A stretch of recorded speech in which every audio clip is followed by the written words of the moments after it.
भद्रायाम द्वेन कर्तव्ये फाल्गुनी श्रावणी तथा। प्रिय दर्शकों नमस्कार, बहुत बहुत स्वागत है आपका। मैं आचार्य पंकज शास्त्री, आप देख रहे हैं ज्योतिष का विशेष कार्यक्रम। और ज्योतिष के विशेष कार्यक्रम में आज हम चर्चा करने वाले हैं होलाष्टक को लेकर के, होलिका दहन को लेकर के।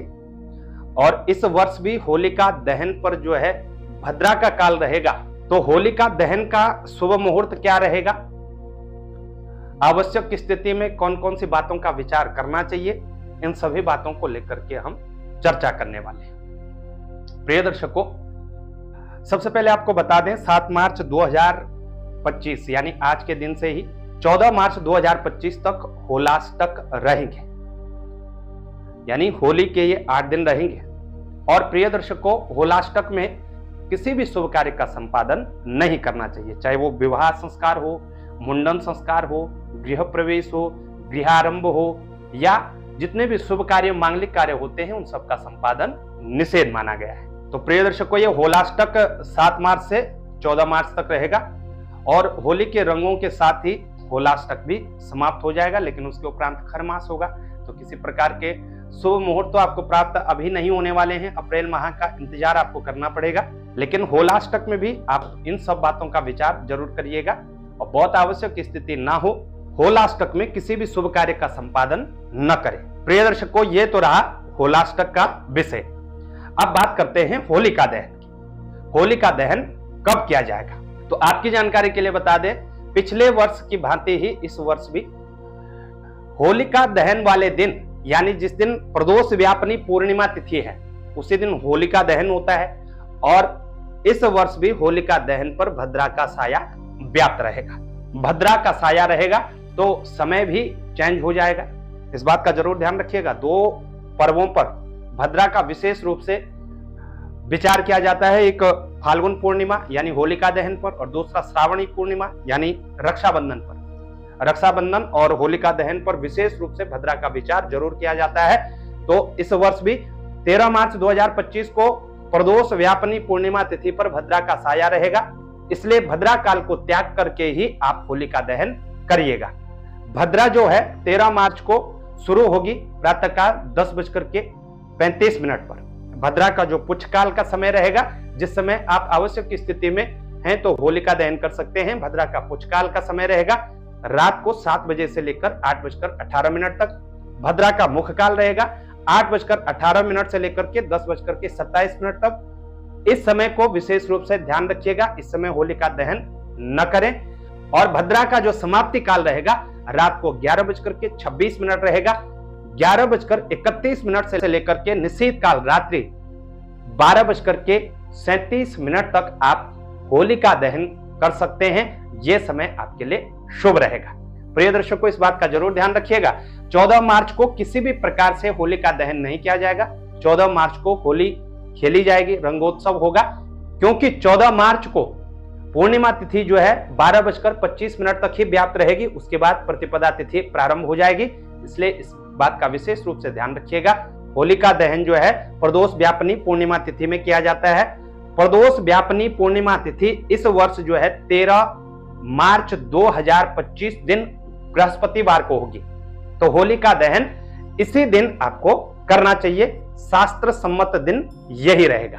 तो अब जान लेते हैं कि ये भद्रा क्या है, भद्रा दोष कैसे बनता है, कैसे पता चले कि स्वर्ग की भद्रा है कि पाताल की भद्रा है कि भूलोक की भद्रा है। तो प्रिय दर्शकों, आपकी जानकारी के लिए बता दें, ज्योतिष शास्त्र में पंचांग का बहुत महत्व होता है। पंचांग आप सुनते होंगे, उसमें तिथि, वार, नक्षत्र, योग और करण आप हमेशा सुनते होंगे। उसमें से जो करण है 11 करण है, इन 11 करणों में से 10 करण शुभ होते हैं, लेकिन जो एक करण है जिसको हम विष्टिकरण कहते हैं, इसी को ज्योतिष शास्त्र में भद्रा की संज्ञा दी गई है। और ये विष्टिकरण जो है ये अशुभ करण माना गया है, चाहे वो मुहूर्त मार्तंड हो, चाहे मुहूर्त चिंतामणि हो, चाहे पीयूष धारा हो, सभी मुहूर्तकारों ने इस भद्रा के करण को दोष कारक व अशुभ माना है, मांगलिक कार्यों के लिए निषेध माना है।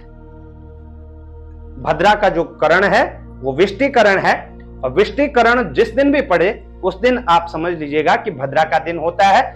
इस भद्रा के समय में आपको किसी भी शुभ कार्य का संपादन नहीं करना है। वहीं कुछ कार्य विशेष रूप से शुभ भी माने गए हैं। कौन कौन से कार्य हैं?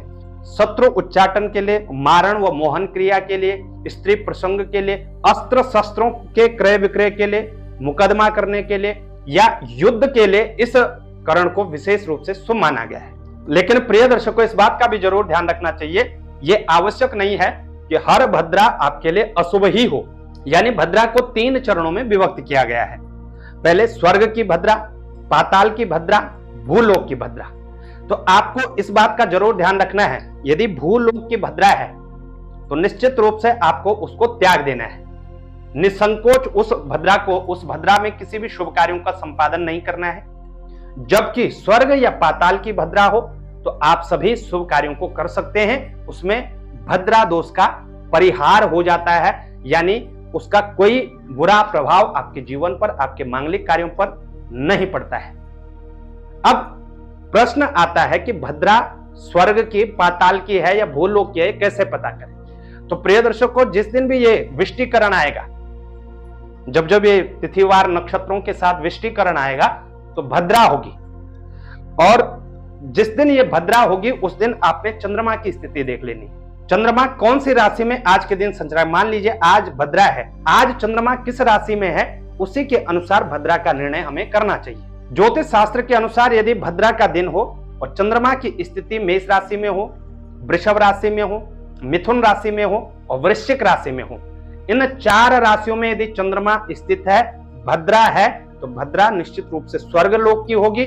ऐसी भद्रा का कोई भी अशुभ प्रभाव आपके मांगलिक कार्यों पर नहीं पड़ता है। वहीं चंद्रमा यदि कन्या राशि में हो, तुला राशि में हो, धनु राशि में हो या मकर राशि में हो और उस दिन भद्रा का वास हो, तो प्रिय दर्शकों, भद्रा वास पाताल में जानना चाहिए, ऐसे ज्योतिष शास्त्र की मान्यता है और इस भद्रा का आपके ऊपर अशुभ प्रभाव नहीं पड़ता है। वहीं चंद्रमा की स्थिति कर्क राशि में हो, सिंह राशि में हो, कुंभ राशि में हो या मीन राशि में हो, तो ऐसी स्थिति में भद्रा हो तो भद्रा भूलोक व्याप्ति होती है और भूलोक में व्याप्त होने के कारण तो कोई भी शुभ कार्य आपको नहीं करने चाहिए। इस बात का आपने विशेष रूप से ध्यान रखना है। तो उम्मीद करते हैं कि भद्रा भी आपको समझ आ गई होगी, होलिका दहन का विषय भी आपको समझ आ गया होगा। कैसे आपको ये जानकारी लगी हमें उसे बताएं। जानकारी अच्छी लगी तो शेयर जरूर करिएगा। चैनल पर नए हैं, चैनल को सब्सक्राइब करना न भूलिएगा। आज के लिए इतना ही, हमें दें इजाजत, तब तक के लिए नमस्कार।